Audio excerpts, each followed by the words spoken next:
All right, let's get right into it. The tech world, it moves insanely fast. Just this morning, we were digging into AI musicians and NVIDIA's grip on data centers. But that's old news. In just the last 12 hours, 6 brand new signals have hit our desk, and honestly, each one is a potential game changer. So, let's get you briefed fast. And that is the absolute truth. While most of us were just digesting the morning headlines, these new developments were already bubbling up, redrawing the map. So, let's get to the intel. Here's how we're going to break this down. We've got 2 main dossiers for you. First, we'll hit the future of gaming. Then we'll look at tech's next big moves in AI, hardware, and yeah, even crypto. After that, we'll bring it all together for the final verdict. Okay, dossier 1. We're kicking things off with 3 signals that could seriously shake up the entire gaming industry. And we're starting with a real bombshell from, you guessed it, Nintendo. So a patent just popped up from the Japan Patent Office, and it looks for all the world like the controller for the Nintendo Switch 2. But the features in here are so wild, we have to ask the question, is this legit, or is it just a total pipe dream? The patent points to 3 huge upgrades. First, Hall Effect 2.0 sensors. In simple terms, they use magnets, not physical parts that wear out. What does that mean for you? It means finally an end to the dreaded Joy-Con drift. Hallelujah. Second, there's a scroll wheel on the back, which could make digging through your inventory a breeze. And third, the craziest one of all, thermal haptics. So what on earth are thermal haptics? Well, imagine you're climbing Death Mountain in the new Zelda and your controller literally starts to feel warm in your hands. Or you're exploring a frozen wasteland and you feel it get colder. This isn't just a rumble. We're talking about feeling the game's environment. So what's our take? How real is this? Well, for the core features, those Hall Effect sensors and the scroll wheel, we're at a solid 80% confidence. We know Nintendo loves weird, innovative hardware. But the thermal haptics? Oof, the engineering on that is a nightmare, from battery drain to just, safety. It's way more likely we'll see a simplified version, or maybe they'll save it for a future Pro model. On to our next signal. For literally years, gamers have been screaming for a PC port of the PlayStation masterpiece Bloodborne. Well, data miners have just uncovered clues pointing to something called Project Velvet. And let me tell you, the evidence is starting to look pretty darn convincing. The case for this is really strong. I mean, we've got code strings in the official PlayStation launcher that mention the game's world, Yarnum, and the developer. It even names Nixes, which is Sony's go-to studio for porting games to PC.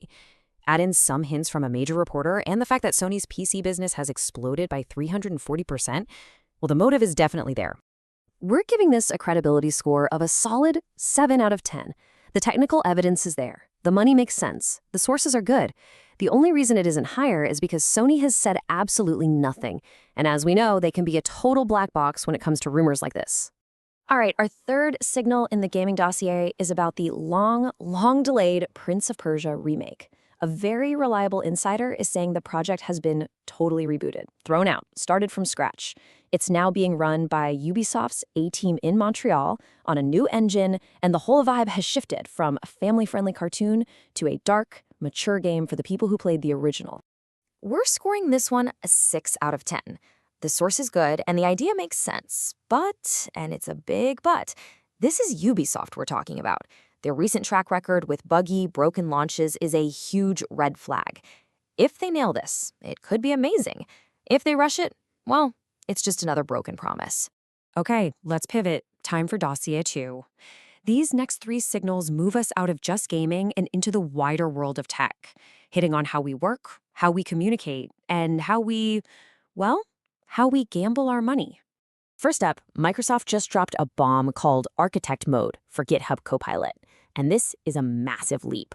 The old Copilot, it was basically a super smart autocomplete for code. This new version, it's like having an AI software architect on your team. You can give it a crazy high-level command like, hey, move this whole project to a new database, and it will rewrite everything, the code, the queries, the tests, all by itself. Now Microsoft says it gets these huge tasks right 87% of the time, which sounds great, but it also perfectly shows us the future for developers. Your job isn't to write every line anymore. Your job is to be the final quality check, to review and approve what the AI did. Because that other 13% of the time, those errors could be absolutely catastrophic. The AI colleague is no longer science fiction. It's here. Next up, A really wild rumor about the Samsung Galaxy S26. A well-known leaker says it's going to have something called AirView Pro, which is basically a holographic display. It uses this tech called a light field display to shoot slightly different images to each eye, making it look like your notifications and icons are literally floating a few millimeters above the screen, like a real glasses-free 3D effect. We're putting this one right in the middle, a 5 out of 10. The source is decent, but the tech itself is a huge challenge. These kinds of displays are famous for sucking up a ton of power, and I'm really not sure a phone battery could keep up. But more importantly, is this actually useful or is it just a gimmick? Samsung has a lot to prove if this thing is going to be more than just cool-looking eye candy.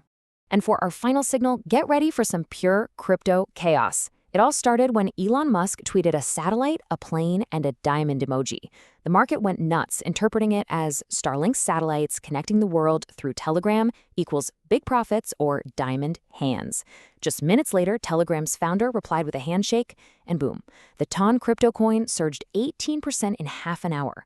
Yeah, our confidence score on this is a low 4 out of 10. Look, Musk is notorious for moving markets with emojis. He could just be trolling everyone. The reply from Telegram's founder makes it interesting, I'll give him that, but basing your investments on tweets is just straight up gambling. Right now, this is all speculation, not a real signal yet. So, there you have it. The full intelligence briefing. 6 major signals in just 12 hours. Now let's step back, connect the dots, and deliver the final verdict. Here's the whole operation, laid out on one grid. The Switch 2 is coming to redefine immersion. GitHub's architect mode is proof the AI colleague has arrived. Bloodborne on PC is looking more and more likely, and Prince of Persia is getting that dark reboot. On the other side, Samsung's 3D phone is a bold but unproven risk, and that whole Starlink TON thing, mostly just hype for now. When you put all 6 of these signals together, what's the big picture? What's the common thread tying it all together? From controllers you can feel to AI that rewrites entire applications to holographic phones, it's a relentless industry-wide race, a race towards experiences that are more immersive, more intelligent, and more immediate than ever before. And that's all for this briefing. But you know the intel never stops coming in. Tomorrow, we're gearing up for a fight. Because of the console wars, they're about to get very, very real. We're going head-to-head with the rumored specs for the PS5 Pro and the next big Xbox. Which machine has the raw power? Who has the better strategy? And ultimately, which console is destined to rule this generation? Stick around because we're going to find out.